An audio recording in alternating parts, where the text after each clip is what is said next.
Ndashaka kukubwira ngo hari isezerano rihindura amateka. Tell you there is a promise that changes history. Reka badusomere mu itangiriro igice cya mbere. Let them read in Genesis chapter 1. Ku murongo wa 26. Verse 26. Ndashaka ngo uyu munsi ubuzima bwawe ubuhindure. I want today for you to change your life. Ndashaka uyu munsi ubuzima bwawe ubuhindurire mu isezerano ry'Imana. I want today for you to change your life and put it in the promise of God. Ubuzima bwawe bugendere mu ijambo ry'Imana. Let your life be in the word of God. Kandi ubishyire mu bikorwa. And put it into action. Reka basome mu cyongereza. Let them read in English. 26. Genesis chapter 1 verse 26. Then God said, "And now we will make human beings. They will be like us and resemble us. They will have power over the fish, the birds, and all the animals, domestic and wild, large and small." Receive the word of God. Amen. Amen. Tangira ibice cya mbere murongo wa 26 dusome mu izina rya Yesu. Imana iravuga iti, tureme umuntu agira ishusho yacu ase natwe, batwara amafi yo mu nyanja n'inyoni n'ibisiga byo mu kirere n'amatungo n'isi yose n'igikururuka hasi cyose. Amen. Amashyi tuyagarurira Imana. Closest to our Lord. Hallelujah. Iryo ni ijambo ry'Imana. That is the word of God. Aho Imana hari icyo yavuze mbere yo kurema. Where there is something that God said before He created. Imana twabonye irema abantu. We saw God creating people. Inyuma yo kurema ibindi bintu byose. After creating all the other things. Mu bikorera isanzwe. In the normal way of doing. Igikomeye nicyo kibanza kuremwa. The powerful thing is created before. Ibi byitwa bito bigakurikira. And the little thing are created last. Ariko Imana ntiyatangiriye kuri bito. But God didn't start with little things. Imana ntiyatangiriye ku gikomeye. He didn't start with the great thing. Ahubwo Imana yatangiriye kuri gito. He started with the small thing. Imana irema isi. And created the earth. Imana irema ijuru. Created the heaven. Imana irema ibiri ku isi. Created whatever is on earth. Irema ibiri mu nyanja. Created what is in the sea. Irema n'ibiri mu kirere. Created what is in the heaven. Hallelujah. Hallelujah. Ibyo byose byafashe iminsi 4. And took 4 days. Imana ibirema ite. And how did God create them? Imana yabiremesheje ijambo. God created them with a word. Ikavuga ngo isi beho. He will say, "Let the word be," and the word be. Iravuga ngo ijuru ribeho. And say, "Let there be the ijuru sky," ribeho. and the sky. Iravuga ngo umucyo ubeho. And let there be light, and the light exists. Ibyo byose biremesha akanwa And kayo. He created that with His own mouth. Vuga ngo amina. Say amen. Ibyo byose Imana All ibiremesha that God akanwa. created it with His mouth. Kuko byari bizahesha Imana Because there icyubahiro. were things that were supposed to bring glory to Him. Bihesha icyubahiro imirimo y'amaboko y'Imana. Glory His work, the work of His hands. Ubonye intare uvuge ngo Imana irakomeye. And you say God is great. Nubona intare When you see a lion, you say uvuge God ngo is Imana great. irakomeye. You say God is powerful. Nubona ingwe When you see the leopard, uvuge ngo Imana irakomeye. for you to say God is powerful. Hallelujah. Hallelujah. Ibyo byose yabikoresheje ijambo. He did all that with only a word. Ibyo byose byakozwe n'ijambo. They were all created by the word. Byakozwe n'ijambo. They were created by the word Bivuye mu kanwa from the k'Imana. mouth of the Lord. Hallelujah. Hallelujah. Ngera umumbwire ngo hari isezerano rihindura Tell somebody ubuzima. next to you there is a promise that changes life. Iryo ni ryo sezerano nshaka There is the kukubwira. promise I want to talk about. Kuko iyi sezerano utaryizeye. Because when you are not believing in the promise, hari there are ibikuvangira. things that come and twist you. Ariko uyu munsi ndashaka kubibutsa But today I isezerano. want to remind you of the promise. Isezerano rikubita hasi The promise abadayimoni. that put down all the demons. Isezerano rikubita hasi The promise abarozi. that put down all the witch doctors. Vuga amina niba ubyize. Say amen if you are believing it. Hari isezerano ry'Imana. There is a promise of God Imana yatanze ku buzima that bwawe. God gave upon your life. Kandi bikora mu buryo bukomeye. And He did it in a very mighty way. Wambwira impamvu Can you tell me the reason? Imana itaturemesheje ijambo. God didn't create us with the word. Mubaze ngo uzi impamvu. Ask Him, you know the reason. Uzi impamvu Imana nawe itakuremesheje You know ijambo. why did God not create we with the word? Mubwire ngo urakomeye. Tell Him you are powerful. Urakomeye. You are powerful. Urakomeye. You are great. Ariko ntujye ubimenya kukomeye. But you don't know about it. Ariko uyu munsi ndashaka ngo ubimenye Today I want you to kukomeye. be aware of that you are Hallelujah. powerful. Hallelujah. Ndashaka ngo umenye I want you kukomeye. to know that you are powerful. Uri umunyambaraga. You are Uri powerful. umunyambaraga. You are powerful. Ngo maze Imana iravuga ngo And then the Lord said, ngo ngwino come, tureme umuntu. let us create man. Yabwiraga nde nande? Who was He telling? Yabwiraga Yesu Was Kristo calling Jesus Christ akabwira n'umwuka and we. calling the Holy Spirit.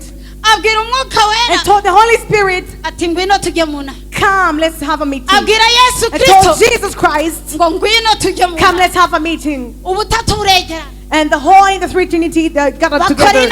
And they did the meeting. Ndakubaza impamvu. I'm asking you the reason. Kuki Imana Why didn't God, ibindi byose yabiremye He itabajije, created the other things not asking for help? ariko wowe nanjye But you and me, yajya kuturema when He was about to create us, ikabanza igakoresha inama y'ijuru. He gathered the meeting in heaven.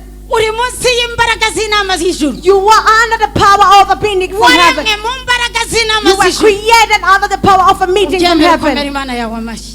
Accept that and give closer to your Lord. Hallelujah. Hallelujah. Umenye ko Be aware. batanga abakozi bagashyirwa mu myanya, They just put the employees in their posts, abakozi bakajya mu myanya, and they all occupy their posts. ukabona bakwandikiye ibaruwa, And you will see they are writing you a letter. minisitiri akwandikiye ibaruwa The minister is writing you a letter akavuga ngo ugiye muri uyu mwanya and telling you, I'm electing you for this post. n'umushahara wawe ukazamuka, And they even raise your salary. ariko nta gaciro biba bifite. But that doesn't have a value. Nta gaciro biba bifite It doesn't have a value nk'igihe inama y'abaminisitiri like the time all the ministers gather. yateranye They gotta have a meeting. yateranye They gather. ugiye kuzamurwa madaha, You're going to yateranye be, yeah, gather in the meeting. haleluya, Hallelujah. bagasohora And they say, urutonde rw'abantu a list of people bashyizwe mu myanya na kabineti. that have been put in their post by the cabinet. Haleluya. Hallelujah. Icyo gihe That time, uwo mwanya wicayemo the post you're occupying, wumva ari umwanya you ukomeye feel like it's a very powerful kubera ko post. kabineti Because the yatera. whole cabinet had a meeting before that. Kubaho kwawe You are living, kabineti yo mu ijuru the yaratera. cabinet from heaven gathered first. Ntabwo mwumva ibyo mbabwira. You are not getting what I'm telling you. Wakabaye ubyumva wakomera Imana. If you are feeling you would have give process to the Lord. Kubaho kwawe You to exist. kabineti yo mu ijuru The cabinet of heaven yarateranye. had a meeting first. Juliet. Kabineti yo mu ijuru The cabinet of heaven yarateranye. gathered first Kubwo kubaho kwawe, for you to exist. kubwo kubaho For you kwawe, to exist. ugiye kuba umukobwa You're going mwiza, to be a very beautiful lady. ugiye kuba umukobwa You're going to w'ikibero, be a very beautiful lady, fat. ugiye kubyibuha. You're going to be fat.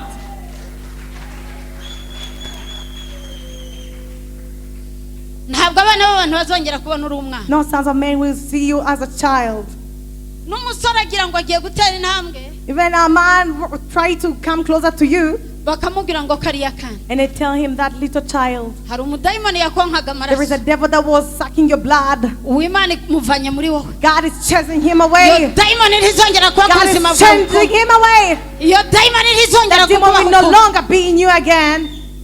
Ugiye kurya You're going to eat, bibure no mu isafuriya, and they will not find it Kuko in Imana the, because God igiye guhindura amateka is going to yawe. change your history. Mu mwaka utaha nk'iki gihe The next year at the same ntabwo time, tuzaba tukikumenya. we will not be knowing you. Bazajya babaririza, They will be asking. bazajya babaririza, They'll be asking. kuko Imana iguhinduriye amateka. Because God is changing your history. Hallelujah. Hallelujah. Haleluya. Hallelujah. Kabineti yo mu The ijuru cabinet of heaven yarateranye had a meeting first kugira ngo jye nawe for you tubeho, and me to exist. ngo mureke tujye inama, Let us have a meeting ngo maze tureme umuntu. and create man. Yes. Baricara, They sat together. Yesu atanga And ibitekerezo, Jesus gave the ideas. umwuka wera atanga And the Holy Spirit ibitekerezo. gave his ideas. Baravuga ngo ariko And they say now, uyu muntu tugiye kurema the man we're going to create, yari akwiye kuba mu ishusho yacu. he has to have our image. Kubera iki? Why? Kuko Because wari ugiye kuremerwa kuba umufatanyabikorwa he was n'umuntu. going to be created to be a partner with them. Mbwirira mugenzi wangu uri umuntu Tell udasanzwe, your friend you are a special person kuko uri umufatanyabikorwa because you n'Imana. are a partner of God. Uri You are umufatanyabikorwa a n'Imana. partner of God. Uri You umufatanyabikorwa are a n'Imana. partner of God. Icyamukisobanukira, I wish for you to know who you are. I icyamukisobanukira. wish for you to know who you are.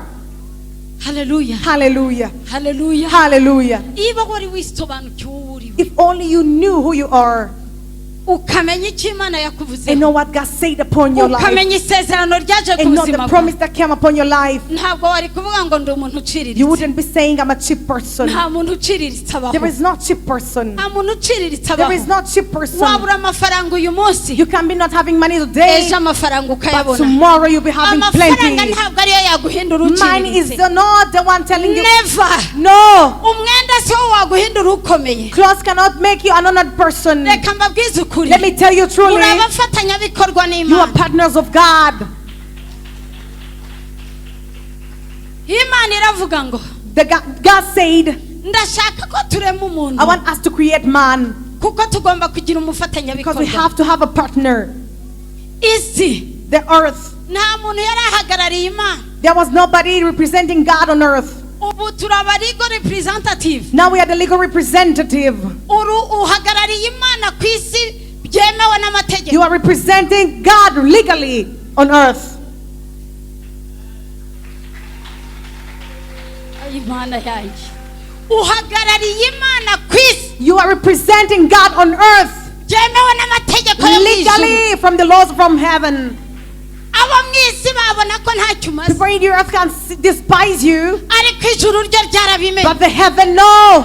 Ijuru rirabizi, The heaven is aware kuko niryo ryashyizeho iyo decree. because they are the one that put that into action.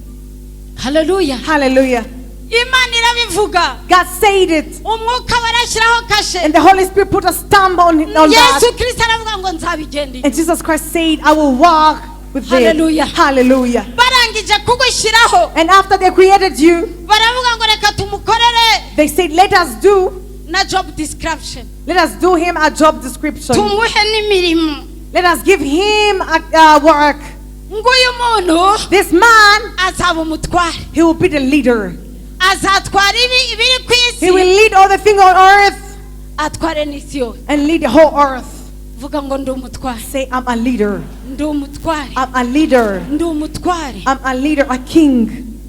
Ibyo birakoreka, That happened. ibyo birashoboka, That happened. ibyo birashoboka. That is possible. Nubyizera If you believe in kandi it ukabyimenyamo. and know that you have it in you. Hallelujah. Hallelujah. Ejo bundi Some days ago, hari umuntu yari yihaye kujya kundega ahantu there is runaka somebody who went and accused me somewhere ku bijyanye n'akazi. on things regarding my job. Uri umutware. You are king. Ndagenda And I went there. ngeze imbere y'uwankombotse, When I reached there to somebody who had involved me, ntanzi he doesn't know me kandi nanjye and I simuzi. don't know him. Nahagaze imbere ye, I stood before him ahita ahaguruka and he stood up aravuga ngo and he said, really? harya ni mwebwe, Is it you? harya ni Is mwebwe. it really you? Ngo ariko abana barakubagana b'uyu munsi, But little children these days are really ngo ntabwo stubborn. namenye ko ari I mwebwe, didn't know she was accusing ngo you. niwitahe. Just go back home. Hallelujah. Hallelujah. Si kubwa grace It jewe is not but because of me as grace. ni grace ubana n'umwuka It is the w'Imana. grace that lives with the Holy Inside Spirit. It's more than Hallelujah. Hallelujah. Imbaraga Imana The yagushyizeho power that God has put inside you. uzazimenya You will neza be aware of it umunsi uzamenya uwo the uriwe. time you will know who you are. Hallelujah. Hallelujah. Bamaze kwegerana ari batatu After gathering their meeting, baravugana bati, and they said to each uyu other, muntu this man, tugiye guhindura umutware that we are w'isi. going to make him the king of the earth. Buriya hari igihe satani So atubeshya, there are sometimes the devil deceives us. akatubeshya ngo niwe mutware They lie w'isi. he is the king of the world. Satani ntabwo ari umutware He's w'isi. not the king of the world. Wowe You vuga uti jewe say me, ni jye mutware I w'isi. am the king of this earth. Ijambo ry'Imana The word of God ryabitubwiye said it. ngo batware isi, For them to lead the whole earth. batware For isi. them to lead the earth. None urayiha satani buri mwanya. And you are giving it to the devil all the time. Satani niwe mutware w'isi. The devil never. is the king of the earth. No. Icyo ni ikinyoma yashyize mu That kanwa is kawe. a lie he put in your life. Abatware b'isi ni jye nawe. We are the kings of the earth. Abatware b'isi The kings of the earth. ni jye nawe. It is I and you. Noneho twebwe And we together, birarushirijeho it is greater kubera ko turi abana b'Imana. because we are the children of God. Hari ibintu There are things nakubwira that I can tell you bikugaragariza ko uri that umufatanyabikorwa can n'Imana. testify to that you are a partner of God. Imana ijya kuva kuvana abisiraheli mu When egiputa God was going to take Israel from Egypt, imana yashatse mose God seek for Moses. itegura mose kuva And he kivuka prepared Moses from the time he was born, kuko yagombaga gukorana umurimo ukomeye na because he mose had to do a work with God. ahariho nawe hari icyo imana yagutoranirije Maybe gukoranamo there nayo is something that God elected you to do with him. na mose ari kwa herodi The time Moses was to Herod's, ntabwo yari azi ko yatoranijwe gukorana he n'imana wasn't aware he had been chosen to Igihe work with God. cyarageze. And time came, imana iramubwira ngo ngwino rero and ngukoreshe God told him, now come, I'm going to use you. ngwino tugendane Come, let's go together. ngwino dukorane Come, let's work together. mose aremera And Moses accepted. imana iramubwira And God told him, ngo uzahinduka akanwa kanyu you will become my mouth. haleluya Hallelujah. muri zaburi y'umunani batubwira In ngo Psalm iki chapter 8, what did they ku tell? murongo wa gatanu On the 5th verse, baratubwira they ngo say yenze kumugira nk'imana he was about to make him like God. komera imana w'ishyari Give closest to God.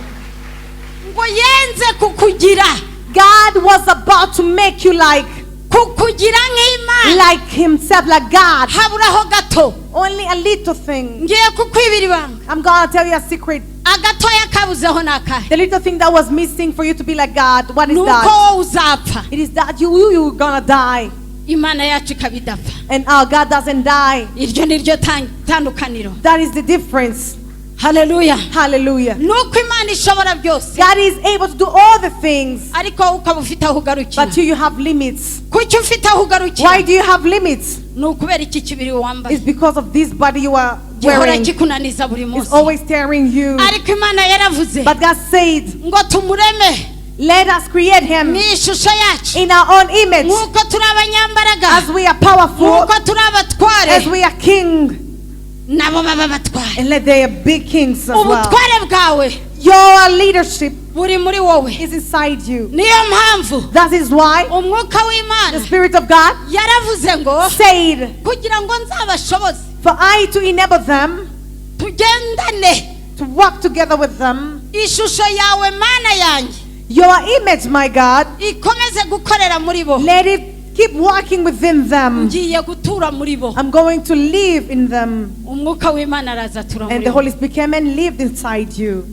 hari abajya bibaza ngo There are people who ask themselves, ese iyo umuntu when somebody, amanukiweho n'imbaraga when a person receives the Holy Spirit agatangira kuvuga mu izina ry'imana and start proclaiming the name of Jesus akavuga ngo ndi uwiteka and imana say, yawe I am the Lord your God, nzi ko hari abantu benshi there's babyibaza so many people asking themselves that question. muribaza ngo bigenda bite You're asking yourself, how does it happen? ntabwo ari ibyo yihangishaho He's not doing it by himself, ahubwo ya mana iri muri we but the God in him niyo itangira kuvuga is the one starting now aba yamaze speaking. gucoca umubiri Now the Lord have put down his body. mu buryo bwo kuramya no guhimbaza imana The time he was worshiping and praising him, umubiri ntuba ukigira imbaraga kuri we the body is no longer having power upon him. umwuka wera agatangira kuvuga And then the Holy Spirit starts uko yakabaye speaking the way he is inside him, kuko ari muri twe because he is inside of uwo us. niwe mbaraga That is the strength. ntutekereze ngo imbaraga n'uyu mubiri That wambaye is the power in us, not this body that you are imbaraga ziri carrying. muri wowe The power is inside you. nubyizera kuri If you umunyambaraga believe you are a powerful person, uzayobora amafi you will lead the fish. uzayobora ibiri ku You will isi lead all the yose things on the earth. uzayobora And you will even lead isi yose the whole earth. uzayobora n'abantu You will even lead people.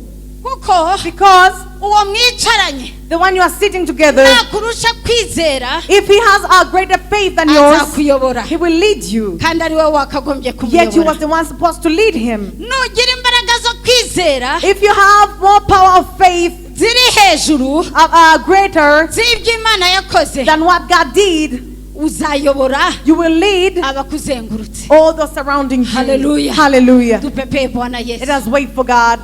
imana God yaravuze ngo bayobore isi say, batware let them lead your earth. iguha Rule, ubwenge and he give you wisdom bw'uburyo uzatwara isi of how you will rule your iguha earth. ubushobozi He give you the capacity bw'uburyo uzatwara of how isi you will rule the earth. vuga ngo ndi umutware Say, I am a king. bivuge na ushize amanga Say ariko it proudly. uti ndi I umutware am a king. ntabihawe n'abana b'abantu Not by sons of man, ahubwo nabihawe but n'uwiteka by God. uri umutware. You are a king. Uri umutware. You are a king. Aho uri umutware. Where you are seated, you are a Aho king. ukora uri umutware. Where you walk, you are a Mu king. muhanda aho ugenda uri In the road where umutware. you walk, you are a king. Mu ndege zigenda uri In the umutware. planes, you are a king. Ngo indege ziragwa. The planes can fall. Ntabwo indege yagwa harimo umutware w'indege.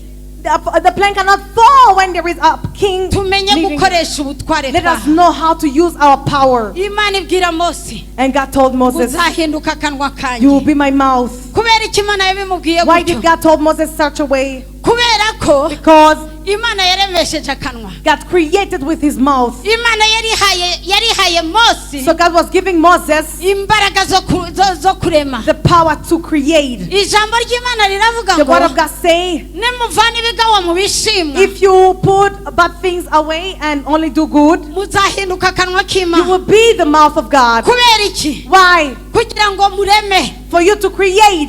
Kuko ibituzengurutse byose Because all the things surrounding us byaremwe n'akanwa were k'Imana. created by the mouth of God. Byaremwe n'akanwa They were k'Imana. created by the mouth of Iyo God. wakuye ibigawa mu bishimwa When you differentiate and do only good things from ukagira bad kwizera and have faith, ubasha kurema. you are able to create. Niyo mpamvu Imana yavuze icya kabiri That is why God said on the second ngo thing, batware isi let them rule the earth ngo bayikorere. and walk for it. Icyo ni icya kabiri kiri That mu is the isezerano. second thing that is in our promise. Bakorere isi, Work for the earth. mutunganye isi, Prepare the earth. muhingire isi, Just cultivate the earth. mukorere isi. Work for the Hari earth. ibintu bitatu Imana There yaguhaye are three things that God gave you bigufasha that helps you kugira ngo ukorere iyi si. for you to work in this earth. Icya mbere Imana The yaguhaye, first that God gave you, yaguhaye ubwenge. He gave you wisdom. Mu bintu byose Imana In yaremye, all the things that God umuntu created, niwe afite ubwenge. man is the only one having Umuntu niwe wisdom. afite ubwenge bwa Man creation. is the only one having the wisdom from Ubasha creation. kurema, You can create. ubasha guhimba, You can invent. ubasha kugenda, You are able to go. ubasha You kuvuga, are able to speak. ubasha You are gutegeka. able to lead. Ibyo byose wahawe, All those power you gave, ubwenge God, Imana the wisdom yaguhaye, that God gave you, ibitekerezo by'ubumana, they are thoughts from God. ibitekerezo byawe Your thoughts, wowe murokore you believer, byagombye kuba ibitekerezo by'ubumana. they have to be godly thoughts. Haguruka dukorane umurimo Dr. Stand up, doctor. Let us do the work Uzunzaniye niyo together. ntebe And wicayeho. bring that chair you are Ihute, seated on. wihuta. Come here really Hari quick. ibintu Imana yakoze There are things bikomeye. that God did. Satani ahora aduhakanira. The devil is always denying that. Ibintu ngiye gukorana nawe. What I'm going to do with you, Kuko uyu munsi ndi mu mbaraga zo guhanura. because today I'm in the power of testifying. Nahindutse akanwa k'Uwiteka. Now I'm the mouth of God. Ibintu ngiye gukorana nawe. What I'm going to do with you, Nubyizera if you believe it, biraza gusohora ku buzima it will bwawe. happen in your life. Ugiye kubikora ku bw'aba bantu You're going to bose, do it for these people, ariko umenye ko biri busohore ku but buzima not that it will bwawe. happen in your life. Haleluya. Hallelujah. Haleluya. Hallelujah. Hari aho Imana There yakwicaje. is where God has seated you. Imana yacu ihabwa icyubahiro. Glory be to our God. Imana niba yaravuze ngo Yesu ni umwana wayo, If God said, Jesus is my son, Yesu yabaye umwana and w'Imana. Jesus became the son of God. Imana ivuga ngo nzabashyiraho umwuka wanjye, And when God said, I will pour my spirit upon you, byarakoretse. it happened. Imana irongera And iratubwiye God said again, ngo mwana w'umuntu, son of man, mwana w'umuntu, son of man, nkwicaje ku ntebe y'ubutware. I'm seating you on the. Niba nta shyari mufitiye aniseti mukomere If you're Imana not amashyi. jealous, give closest to the Lord. Ngo nkwicaje ku ntebe I'm y'ubutware. making you sit on the chair of leading. Uzatwara amafi, You will lead the fishes. uzatwara inyoni zo mu You will kirere, lead the birds in the sky. uzatwara ihene n'inka You will n'ingurube lead all the domestic animals biri hano ku that butaka. are on the earth. Uzatwara n'abantu, You will lead even the people, kuko ari jyewe because it is I ukugize umutware, who's making you the king. ukugize Who's umutware, making you the king. ugize I'm umutware, making you the king, kandi nguhaye n'agace. and I'm giving you even a very big Agace land. nguhaye And the land I'm giving you, ni it isi. is the earth. Ntabwo uzatwara mu Rwanda gusa, You will not only lead Rwanda, ahubwo uzatwara n'amahanga but you will yose. lead even the whole nations. Imana ibahesha umugisha God gave you blessing wo kujya mu mahanga, for you to go in all the nations. mwagerayo ntimufate umurwa. And when you reach there, you don't conquer the Kandi city. Imana yabwiye Joshua Yet God told Joshua, ngo nugerayo, the time you will reach there, ngo uzakandagira wherever hose, you will step, ngo ndahaguhaye. I will give you that part. haleluya Hallelujah. ngo I ndahaguhaye. will give you those Iyo parts. ugiye muri Amerika When you go to America, wagira ngo ugeze muri Israel. it is like you are going to Israel. Abayuda bahagenda nk'iwabo. The Jews go there as if it is their own home. Abayuda bafiteyo za The mize. Jews that have museums there. Hari amakaritiye There are some hoods yitwa i Yerusalemu. called Jerusalem. Amakaritiye Some hoods, streets zitwa Yerusalemu, called Jerusalem, zitwa Bethlehem. called Bethlehem. Aho ni muri Amerika. That is in America. Baravuga hari abatubwiraga There are those who would tell us ngo atuye ngo kuri avenue ya Jerusalem. he lives in Jerusalem in a certain avenue. Kubera iki? Why? Abayuda bagezeyo Because the Jews, when they went there, barangije barahafata. they conquered the city. Ejo bundi tujya muri Amerika And someday when we went to America, twakandagijeyo we ibirenge stepped there, tukinjira mu hoteli and when we entered in a hotel, tuzamura ibiganza and we rose our hands, tubwira Imana ngo and we Mana told God, God, waratubwiye you ngo said aho tuzakandagira wherever we will hose stay, urahaduhaye. you will give us that place. N'aha ngaha Even here, muri iki gihugu in this country, muri aya in masiteti these states, turahafashe. we are conquering these cities. Hallelujah. Hallelujah. Ugomba kumenya gukoresha ubutwari. You have to know how to use your power. Ugomba kumenya gukoresha You have ubutwari. to know how to use your power. Mu mwaka utaha In the nidusubirayo next year, if you go back there tugatangira kuhakorera umurimo, and start doing work there, ntimuzavuge ngo byagenze gute. don't ask how did it happen. Twizeye igikorwa We twakoze believed in the things we did kuko there twacanye because we lighted imbaraga z'ubutwari. the power of leadership there, Imbaraga z'ubutware the power of rulership. ziri muri wowe. It is inside you. Ni wowe ubasha gukanda on You are the one able to press on cyangwa ugakanda off. or press off. Mwicaye aho ngaho Where you are seated, mwarakanze off. you are maybe sitting there when you Ariko are uyu pressed munsi off. ndasenga Uwiteka But today I'm pleading the Lord guhera uyu mwanya from right now ucane for you on. to light and press on. Hallelujah. Hallelujah. Maze Imana yihesha For icyubahiro. God to manifest Himself. Maze Imana yihesha For God to icyubahiro. manifest Himself. Imana yakugize umutware. God make you a king. Ugomba guhagarara nta bwoba. You have to stand without fear. Ucane on Press on guhera uyu munsi. from now. Nawe aho wicaye aho, And where you are seated there, ndagusaba ngo uhaguruke. I'm asking you to stand up Hanyuma wongere wicare. and then sit again. Wicare. Sit again. Uretse kwihuta ariko wagira do ngo it murwaye quick. imigongo. Imana idutabare. God save you. Ugiye kwicara uvuga ngo You're going to sit saying, ti guhera uyu munsi from now, ngiye kwicara mu ntebe I'm going y'ubutware. to sit in my seat of rulership. Icara mu ntebe y'ubutware. Sit in the seat of Ubutware rulership. wahawe n'Uwiteka. The power you was given by God. Mugiye kubwira abantu bumve. You're going to now proclaim to people things and they will Ibiri byinshi ugiye understand. kubitegeka bikumvire. You are going to rule all the things and they will obey you. Ntawe uzongera kuvuga ngo ibintu byifunze. Nobody will say again things are just twisted ahead of me. Birifunga kubera iki? How are they getting closed ahead of you? Kandi ari wowe ubishinzwe. Yet you are the one who ruled them. Nababwiye ko icya kabiri Imana kiri muri iri Telling you the sezerano. second thing in our promise, Imana iravuga ngo muyikorere. God said you have to work for it. Kora amanywa na nijoro. Work day and night. Ntacyo uzaba. You will have nothing will happen to you. Abanyabwenge baravuga ngo The wise say ngo abanyafurika Africans, ntabwo tubasha gukoresha 0.5 by'ubwenge we are Imana not yaduhaye. able to use 0.5 of the wisdom that God gave us. Ngo 0.5 0.5 of the ntabwo wisdom tuyigezaho. that God gave us. We don't even reach up to Turirirwa that. dusakuza ngo turananiwe. We are only shouting, we are tired. Ariko potentiality ubushobozi But the potential that is within us, Imana yaduhaye that God gave us, kugira ngo tubashe gukorera iyi for si us to be able to work for this earth, ntabwo tubukoresha. we don't use it. Haguruka Stand up, ukorera isi work for the earth. ubushobozi bwose, In all the power you have, bwaba ubw'ubwenge, we're using your wisdom, bwaba ubwo mu mutima using your heart. Imana yaguhaye. Whatever God gave you, Ubukoreshe, use that. ubukoreshe. Use that capacity. Imana yaravuze ngo God said, mukorere iyi si, work for this earth. mukorere iyi si, Work for this earth, nayo izabitaba, and it will obey you. nayo The izabitaba, earth will obey you. nayo izabaha The umusaruro. earth will give you harvest. Amashyi muyampere Get closer Uwiteka. to the Lord. Hallelujah. Hallelujah. Hallelujah. Hallelujah. Iyi si igomba kutwitaba This earth has to obey us kuko twarayihawe ngo because tuyitegeke. it was given to us. Iyi si igomba It kutwitaba has to obey us kuko twarayihawe, because God gave us this kuko earth. twarayihawe. Because God gave us this earth. Umukozi w'Imana yavugiye hano A servant of God said here ngo inka y'iwabo that a certain cow in his ngo family yimanye amata, wouldn't give milk. kwa kundi nk'ibyara ikanga ko yabajya kuyikama igakomeza ikimana The amata. way the cow just refused for them to get the milk. Milking. The way the cow just refused for them to milking. Hallelujah. Hallelujah. Noneho ngo aryamye nijoro And then when he was seeing, he was ngo Imana sleeping, iramubwira God told him, ngo nabahaye ubutware ku biri mu isi byose. I gave you rulership upon all the things on the earth. Yumvise iryo jambo And when he heard that word, arabyuka kare he woke up early in the morning ajya mu mukumbi and he w'uwabo went there in the flocks of their family.